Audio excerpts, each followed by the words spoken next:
ଦଶହରା ମଜା ବିଗାଡ଼ିବ ଲଘୁଚାପ। ଦଶହରା ପୂର୍ବରୁ ଅକ୍ଟୋବର 6 ତାରିଖ ବେଳକୁ ପଶ୍ଚିମ କେନ୍ଦ୍ରୀୟ ବଙ୍ଗୋପସାଗର ଓ ସଂଲଗ୍ନ ଅଞ୍ଚଳରେ ଏକ ଲଘୁଚାପ କ୍ଷେତ୍ର ସୃଷ୍ଟି ହୋଇପାରେ। ପାଣିପାଗ ବିଭାଗ ପକ୍ଷରୁ 27 ସେପ୍ଟେମ୍ବରରୁ 10 ଅକ୍ଟୋବର ପର୍ଯ୍ୟନ୍ତ ରାଜ୍ୟର ପାଣିପାଗକୁ ନେଇ କରାଯାଇଥିବା ବିସ୍ତାରିତ ପରିସର ଆକଳନ କଥା କୁହାଯାଇଛି। ପାଣିପାଗ ବିଭାଗର ଏହି ଆକଳନ ଅନୁଯାୟୀ ଅକ୍ଟୋବରର ଦ୍ୱିତୀୟ ସପ୍ତାହରେ ଲଘୁଚାପ ଆଶଙ୍କା କରାଯାଉଛି।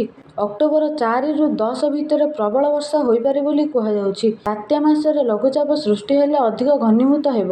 ଲଘୁଚାପ ନେଇ ପାଣିପାଗ ବିଭାଗ ପୂର୍ବାନୁମାନ ଜାରି କରିଛି। ପ୍ରଥମ ସପ୍ତାହ ଅର୍ଥାତ୍ ସେପ୍ଟେମ୍ବର 27ରୁ ଅକ୍ଟୋବର 3 ପର୍ଯ୍ୟନ୍ତ ରାଜ୍ୟର ବିଭିନ୍ନ ଜିଲ୍ଲାର କିଛି କିଛି ସ୍ଥାନରେ ହାଲୁକାରୁ ମଧ୍ୟମ ଧରଣର ବର୍ଷା ହୋଇପାରେ। ଏହି ସପ୍ତାହରେ ରାଜ୍ୟରେ ମୋଟାମୋଟି ସାମାନ୍ୟ ବର୍ଷା ହେବାର ସମ୍ଭାବନା ରହିଛି। ସେହିପରି ଅକ୍ଟୋବର 4ରୁ ଅକ୍ଟୋବର 10 ତାରିଖ ପର୍ଯ୍ୟନ୍ତ ଅର୍ଥାତ୍ ଦ୍ୱିତୀୟ ସପ୍ତାହରେ ମଧ୍ୟ ରାଜ୍ୟର ବିଭିନ୍ନ ଜିଲ୍ଲାର କିଛି କିଛି ସ୍ଥାନରେ ହାଲୁକାରୁ ମଧ୍ୟମ ଧରଣର ବର୍ଷା ହୋଇପାରେ।